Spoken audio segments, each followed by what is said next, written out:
I am Claudia Stokes. I'm professor and chair of English at Trinity University, and the Alumni Office has invited me to moderate this webinar. It is my distinct pleasure to introduce today's webinar speaker, Dr. Michael Fischer, who is the Janet S. Dicke Professor of Public Humanities here in the English department at Trinity University. Dr. Fischer has a long and distinguished career as a university administrator, which include various administrative positions, such as serving as vice president for faculty and student affairs and serving as interim president. Dr. Fischer began full-time teaching in the English department in 2017. Dr. Fischer has published widely in the fields of aesthetics and literary studies, and he is currently at work on a book project on compromise. Today's webinar topic is called What the Iliad Can Teach Us About Conflict Resolution. And using Homer's great epic, Dr. Fischer today will explore conflict resolution.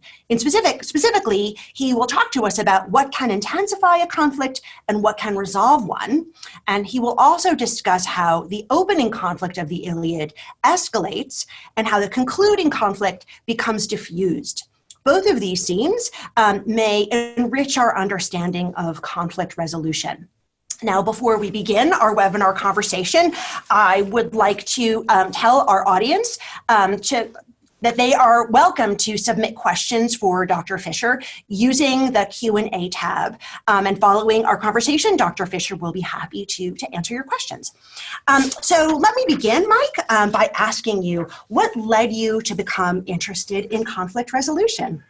Well, I first got interested in conflict resolution because of my work as a university administrator. As you probably know, being a department chair, when you're a university administrator, you deal with disagreement and conflict all the time. And so a typical meeting for me would not be somebody coming to see me to say how happy they were and how well things were going and how much they loved their supervisor and their co-workers. Instead, it would be somebody coming to bring me problems that they wanted my help with. And those problems often involve some kind of disagreement or conflict. It could be a department chair who's having difficulty with faculty members agreeing on something. It could be an individual who has some sort of tension with a coworker or a supervisor. But conflict was built into what I was doing. And so to help me better deal with conflict, a long time ago, when I was at the University of New Mexico, I took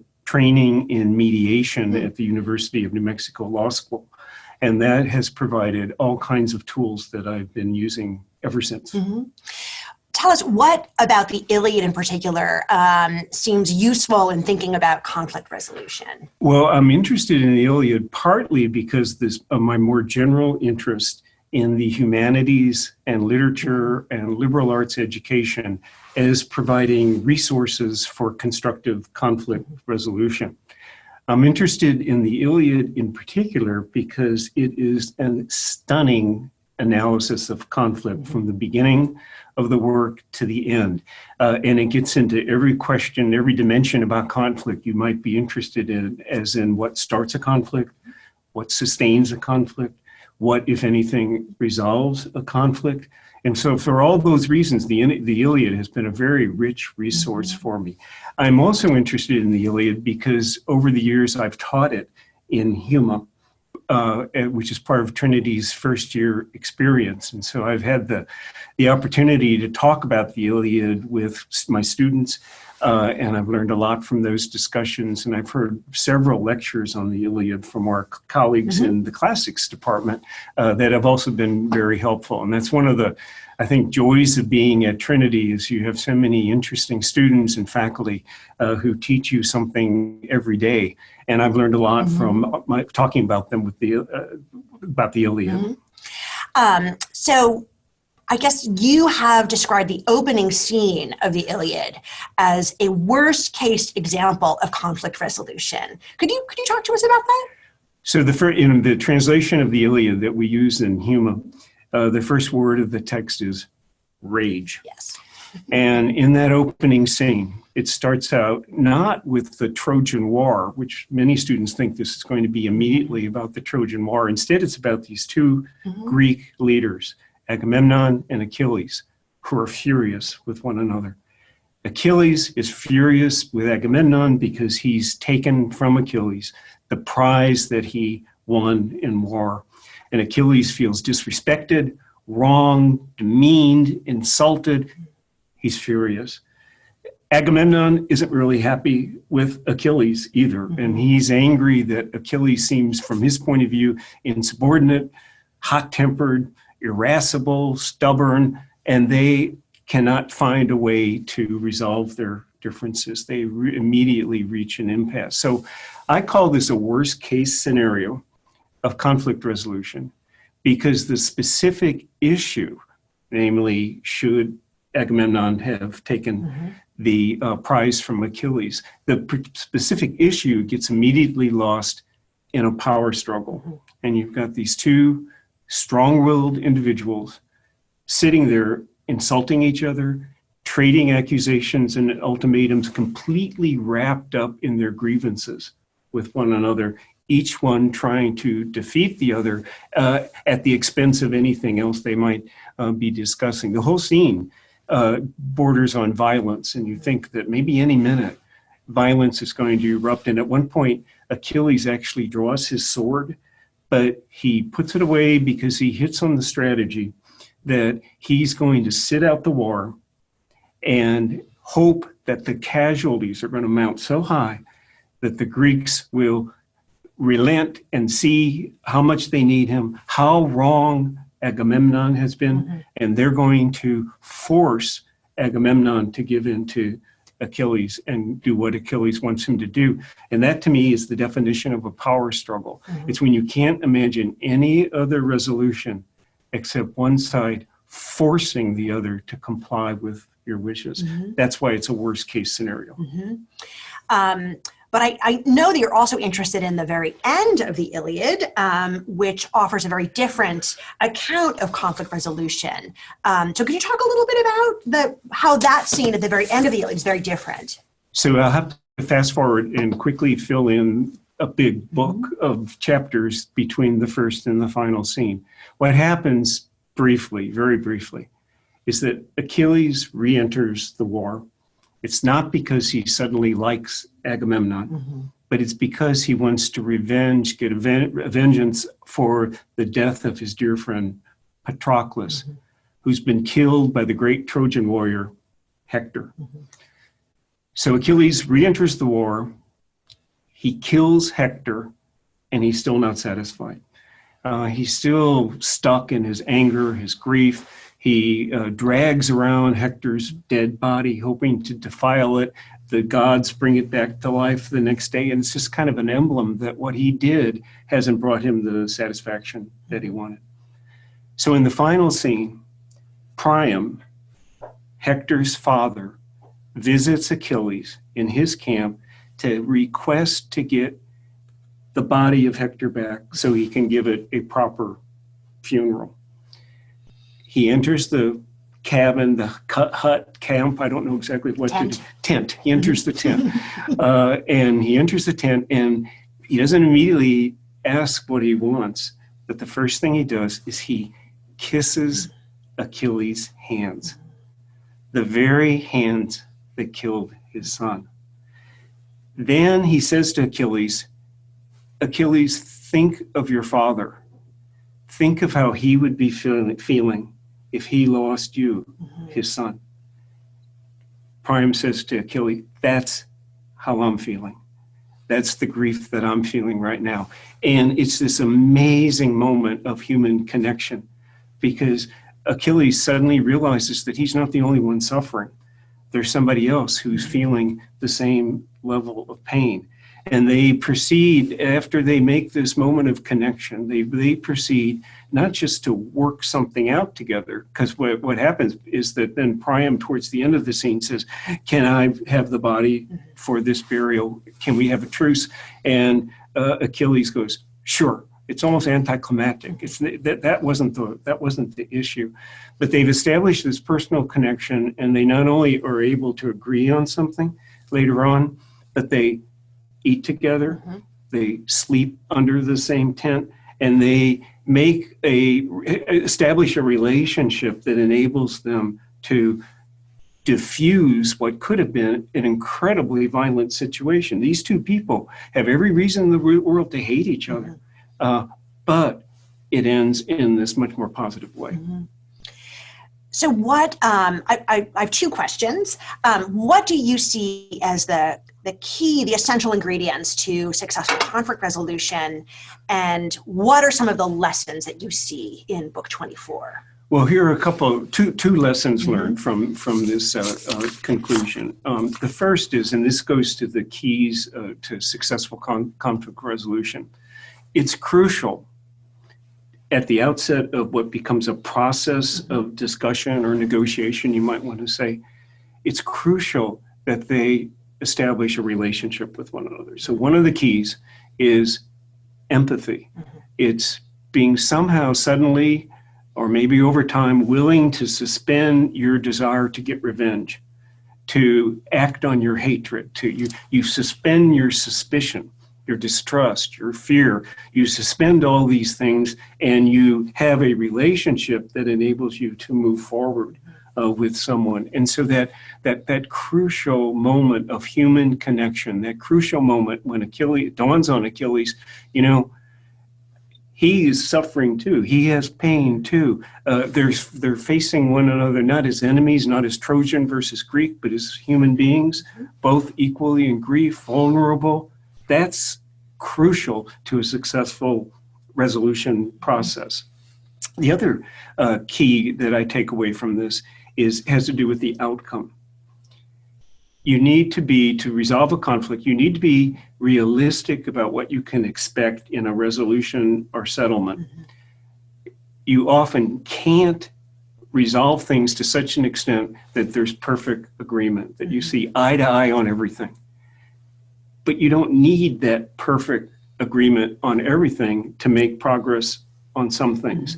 And so it's really important to remember that what Achilles and Priam achieve is a truce. The war doesn't end. In fact, there are deep differences between them and the war is going to continue. But they are able to suspend their hostility for that truce, for this meeting, exchange, not a meeting really, right. It's exchange. They are able to suspend all that and work out this truce. And I think that what they're able to do in establishing this truce is against terrible odds. It's an amazing accomplishment. And so what I hope my students in Huma see is that what they've able to do in establishing this truce is something that, while it's not a perfect solution, it's something that others, my students, I hope, can take away, build on, and use to expand and maybe build on that so that in the conflicts they will inevitably be experiencing, they can take that as a way of moving forward for themselves. Yeah, thank you. Well, we've got some questions, okay. And I'll reserve my question. So we have a question from Callie Jackson. Thank you for submitting a question. Callie asks, okay, within the context of the Iliad, how do you think the parties that attempted to facilitate conflict resolution succeeded or failed in their task? That's a great question. It is a very good question because there is one scene that I skipped, which is in the middle of the Iliad, where a delegation from Agamemnon's side of the dispute visits Achilles and try to facilitate Achilles' re-entry into the war. And they come to Achilles and they offer him all kinds of things that Agamemnon has suddenly thought he should offer. It doesn't work. And the reason it doesn't work is that they are so bent on sort of persuading Achilles to re-enter the war and making a case for how generous Agamemnon has been, and look at all the stuff I'm about to give you. They don't listen to him, and they skip a crucial step, which is to hear him why he continues not to participate in the war. And so, in terms of people trying to facilitate agreement, the best job is done by Priam and taking the first step and he's actually in the conflict, but in that concluding scene, it has to wait to the concluding scene. Others along the way aren't able to do the job. Mm-hmm. I could ask a follow-up question. That's interesting, because in both that, with the emissary, Agamemnon's representatives, they come and they offer Achilles all of these gifts. It seems like both of these efforts of conflict mediation, they both begin with a kind of offering. Right. So what do you think is the difference between those two offerings? Those two, like that, conflict resolution, you've got to give something, right? What's the difference between those two gifts, those offerings? Well, the difference is that the delegation from Agamemnon offers Achilles stuff. Mm-hmm. They bypass his feelings as to why he is feeling so angry. Priam offers a personal connection. Mm-hmm. He doesn't offer him anything so much as you and I are in this together and we're both suffering. Mm-hmm. And I think that in successful mediations and dispute resolution, it's very important not to start out with terms of a settlement, but to repair the relationship that will then lead people to maybe be creative about a settlement, happier about a settlement. And so that's how I think that relationship has to be strengthened before you get to numbers and tangible things. Mm-hmm. And it seems like the first offering has to be understanding. Yes. Okay. That's a beautiful way of putting it. No, that's lovely. We have another question from Lisa Bynum, who asked several questions. So first, can you see this? Can you speak to the challenge inherent in compromising one's values with getting to that satisfactory conflict resolution? And how could Achilles have approached Agamemnon in a more productive manner? Those are good questions. I'll start with the first one. That's the challenge of compromise, is that it can be a good thing and a bad thing. Mm-hmm. And you have to always weigh, you never, ever want to compromise on your basic values. Mm-hmm. On the other hand, you don't want to be stubborn and dig unnecessarily and prematurely dig in your heels. So how to make that judgment call that I can, in good conscience, agree on something that maybe is a little bit outside of my comfort zone, but not so far outside that I'm betraying my basic values. That's the key to compromise. Mm-hmm. On the second question, how could Achilles have better approached Agamemnon? That's really a difficult one, because it would almost require a different Achilles. Yeah, exactly. I mean, he would have had to do quite a bit of therapy before he was able to do that, because his impulse is just to take action. And I mean, ideally, I just can't imagine it, frankly, because ideally Achilles might say, well, explain to me a little bit further why you're taking my prize, right. Or how do you think this makes me feel? That's not Achilles. No. But to follow up on Lisa's question, so while Achilles is a really exceptional character, and he's not your standard coworker, right? He does respond to this conflict by sulking. Yes. And so are there any lessons from the Iliad, you think, about how to deal with a person you're in conflict with who withdraws, who sort of becomes passive, who sulks? Well, that's a very important question, because sometimes that's interpreted, that sulking, that withdrawal, have to be interpreted as aggressive acts, not just being passive or just opting out or something. And so you really have to explore what's behind those acts. And the central technique is to ask questions. What will not work is to scold him, or to say, look, you owe us your participation. Hectoring him, to use a word from the Iliad, won't work. Yeah. But drawing him out and asking why he's taking that. I mean, if I were Achilles, I would say, I don't see any other option. No one is listening to me. And then you would go from there. I wonder if we have other, let's see if we have any additional questions from attendees? We do. We have another question. If one of the disputing parties has some power over you, maybe your boss, do you change the way you try to resolve your conflict? Should you change the way you would approach this conflict? Well, I think you do have to be smart about it and strategic. However, that's the value of mediation. A good mediator, the first thing a mediator does is to level the playing field and to make sure that this resolution is going to be arrived at in a way that both parties can consent to, as opposed to being forced to. So power imbalances of any kind are really the first thing that you have to watch out for when you're seeing individuals in a dispute, and to make sure that they are meeting each other and having equal say and are going to feel equally willing to embrace whatever resolution you come up with. So do you think Odysseus would have been more successful if he had not been sent by Agamemnon? Two things would have made that more successful. Yes, Odysseus can't overcome Achilles' feeling that he is in league with Agamemnon. That's why in mediation language, the person who mediates a dispute is sometimes called a third party neutral, because you don't have that baggage of affiliation with one side or the other. So that's the one thing. I think that, what was the second question? Well, I think there's it, that if Achilles would have responded if Odysseus hadn't been aligned with... I had another way to resolve this. Sure. Okay. It would have been much more helpful if Agamemnon had come himself to meet with Achilles. I think the very use of these delegates is a power move. It is. And it says, and that's again going back to the conclusion.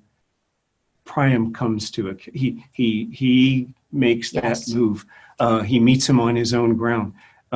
Agamemnon is too proud, too incompetent to do that. Right. To go directly instead of hiring people to do it for you. Right. That's right. I don't think we have any additional questions. So I would like to thank Dr. Michael Fischer for his wonderful remarks. And I would like to thank all of you who are listening at home or wherever you are. And I'd like to thank our three attendees who submitted questions. So thank you, everybody, and go Tigers. Thank you.